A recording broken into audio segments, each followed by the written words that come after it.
didn't notice, I'm wearing my ballet tutu today. I don't know if that's going to tell you what we're going to read about, but if not, maybe this will. I have my ballet dancer bear, and I have all my books on ballet. I also have my point shoes, which is when I want to walk on my tippy toes. Let's see. And then I have this really nice book. It is a Nutcracker book, but the thing I like most about this book isn't just does it have pretty ballerinas in it, but it also has boys that dance ballet, and it's so much fun. You could be a tin soldier. Let's see what else. All of those. Ooh, Christmas tree. Ooh, these are so fun. Oh, look, there's a sword fighting. Ballet isn't just about pretty dancing. It's about sword fighting and tin soldiers and evil versus good, and so adventurous. Did you know that boys can do ballet just as much as girls can? You did? Oh, it's so much fun to dance ballet. And boys and girls can do it all together. So today we are going to read a book about ballet. It is called Dancing in the Wings. Are you ready? Awesome. All right, it is by Debbie Allen.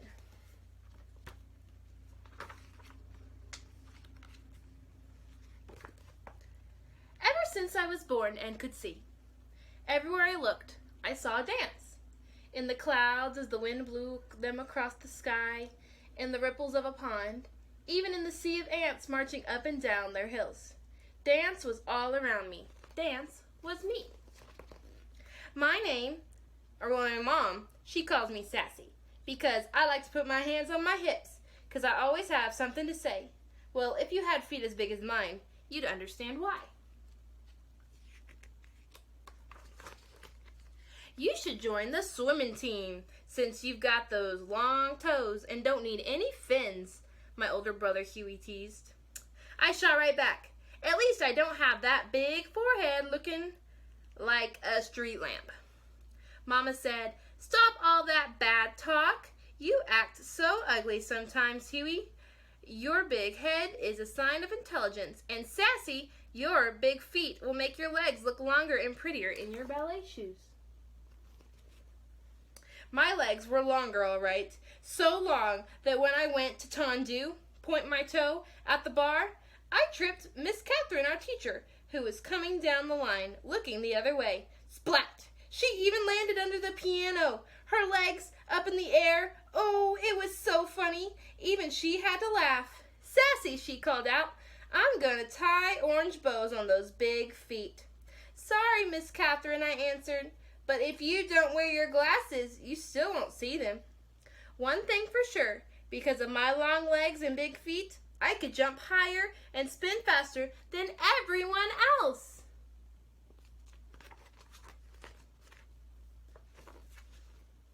I was taller than the rest of the kids at the school, even the boys. At our recitals, all the other girls got to dance solos and duets and wear pretty tutus. I was too big for the boys to pick up and too tall to be in line with the other girls. So I watched from backstage, dancing in the wings, hoping that if I just kept dancing and trying, it would be my turn to dance in the spotlight.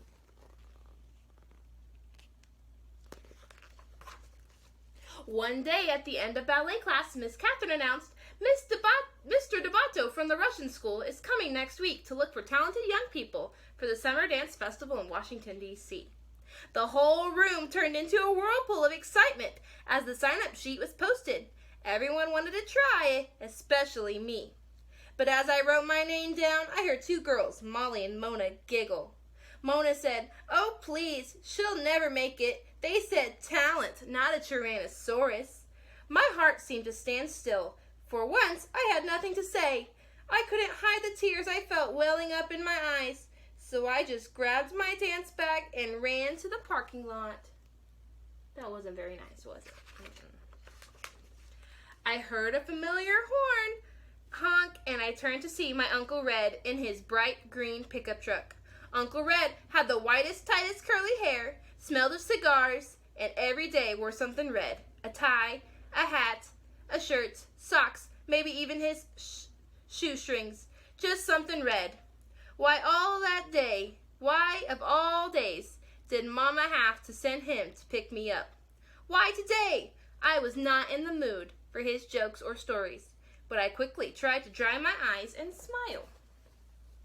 I got a good one for you today, Sassy. What did the banana say to the monkey? Split. Ha ha. Get it? Split. Banana split. I started to cry. Sassy, what's wrong? He asked. I told him what had happened. I'm just so much taller than the other dancers, Uncle Red. Sassy, he said, you gotta look at that as a gift. Being tall means you can see all around, so you can always find the right path to take. No, I said, it means I stick out like a big acne bump on someone's nose. I'll never get to dance. It's a waste of time to go to that audition. Listen, gal, said Uncle Red, if I was as tall and pretty as you, I wouldn't need to wear red so people know it's me coming and going. All you gotta do is make your mark on the world, is walk into a room.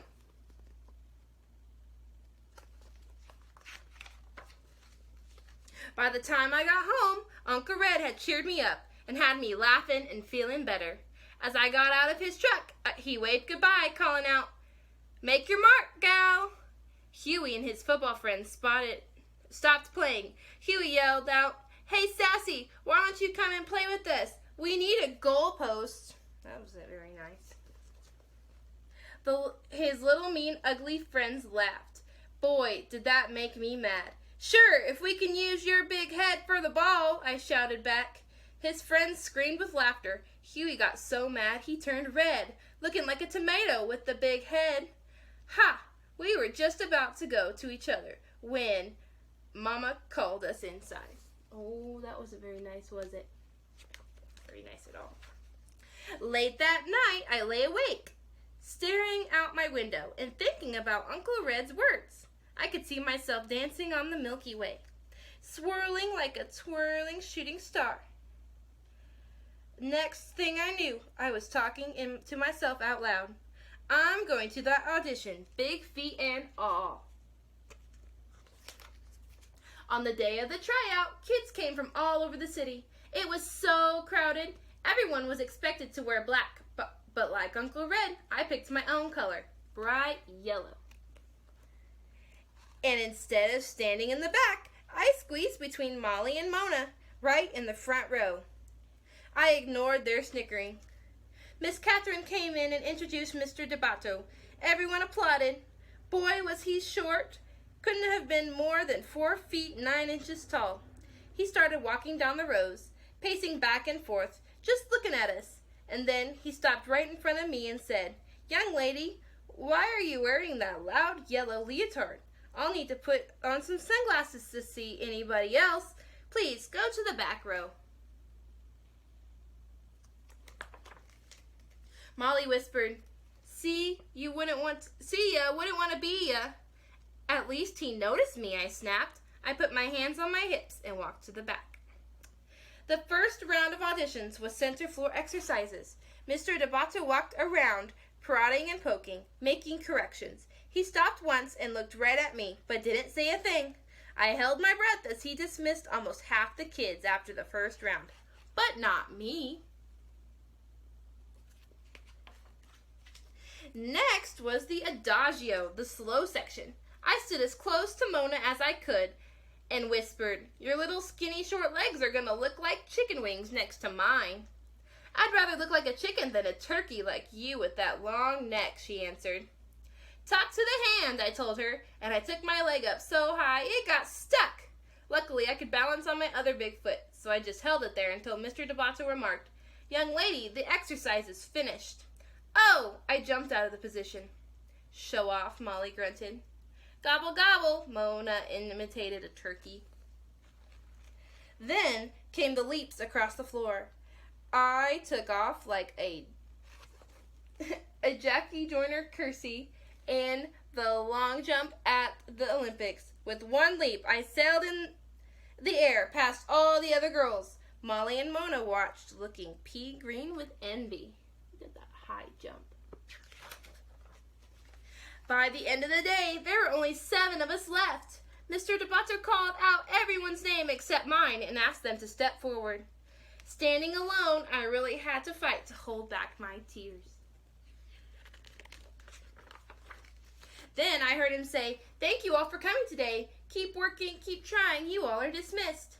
Mr. Debato said to me, "Sassy, you have a great deal of potential. You have beautiful long arms and legs, but you flail with no control. You must learn to use your feet better and timing. We have a lot of work to do when you come to Washington this summer. But please leave that loud yellow leotard at home. All you need to be noticed is to walk into the room. Dismissed." And he walked out. She got chosen. Jumping and shouting, I ran to the parking lot. I made it, Mama, I made it. Guess who was there to pick me up? Mama, Uncle Red, Huey, and half of his football team piled in the back of the green truck on their way to the game. Everybody was so proud of me, even Huey. "You go, Miss Bigfoot." "Thank you, Mr. Bighead," I said, and we all laughed. 1 month later, Mama and I boarded the plane for Washington, D.C. She held my hand as my heart pounded when we landed. At the school, there were young dancers from Russia, Mexico, France, China, Cuba, Brazil, New York, Texas, and long-legged me from Inglewood, California. In class the first day, Mr. Debato introduced me to his 12-year-old protege, a boy named Dwight, who was 5 feet 10 inches tall. "Dwight, I think I found a partner for you. Meet Sassy." Oh, she finally got a partner who was tall enough. Mama was right. Being tall wasn't so bad after all, and neither was having a big head. By the end of the summer, Huey had won the grand prize at Space Camp in Alabama, and I got to dance a duet with Dwight in the summer concert. When Dwight lifted me high in the air, I felt like I was dancing on the Milky Way. Me and my big feet making my mark on the world. And that's the end. Oh, look at that one. That's nice. Sassy had a good talent, right? But everyone made fun of her because she was a little different than everybody else. But her different feet made her a perfect candidate to go to that special camp for ballet. Do you have something about you that people maybe make fun of? They make fun of you for a reason? That's not a reason to quit, though, because if Sassy would have quit because everyone made fun of her big feet, she would have never got to go to Washington, D.C. and got to be on the stage with her partner. That was so cool how she was able to ignore everyone being mean and was able to still follow her dream and go and dance on stage. All right, that was such a good story. Okay, so what we're going to do now is I'm going to teach you guys some ballet. Are you ready? All right, here we go. All right, boys and girls, we're going to do some really quick ballet. I'm going to teach you just a little bit. The first move I'm going to teach you is called a plie. So what we're going to do is we're going to hold the beach ball. Can you guys hold the beach ball? Down low. Now hold the beach ball in the middle. Oh, there we go. Now hold the beach ball over your head. Oh, that was so good. All right, so the first thing we're going to do is we're going to hold the beach ball down low. Then we're going to put our feet in a letter V. So it looks like this. This is called first position. So our feet in the letter V. So my toes are facing out just like the letter V, just like this. So everyone show me V feet. Oh, there we go. All right, now we're going to have our hands in our beach ball. And a plie means to bend. So when we bend, we're just literally going to bend our knees. And then they're going to come back up and straight. So plie goes like this. It goes bend and straighten. Oh, that was good. All right, now let's put some dance music on. I have a ballet music disc called a record right here. And we're going to turn it on and see. Well, I think I have some Swan Lake music. Here we go. All right, hold the beach ball down low. Feet apart in the V. V feet. There we go. All right, everyone take a deep breath. All right, now we're going to do it. We're going to really slow. Plie. Straight. Plie. Straight. Plie.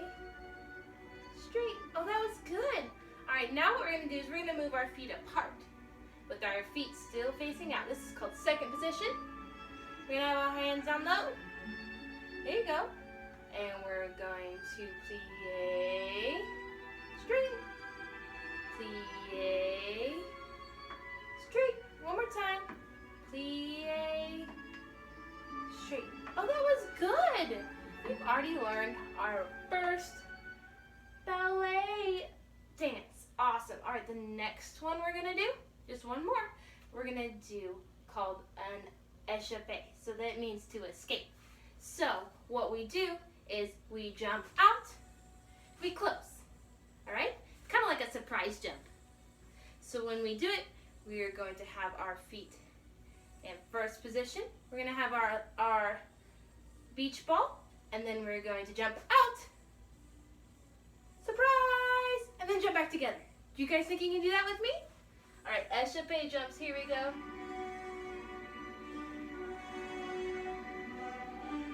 Let's get a different song.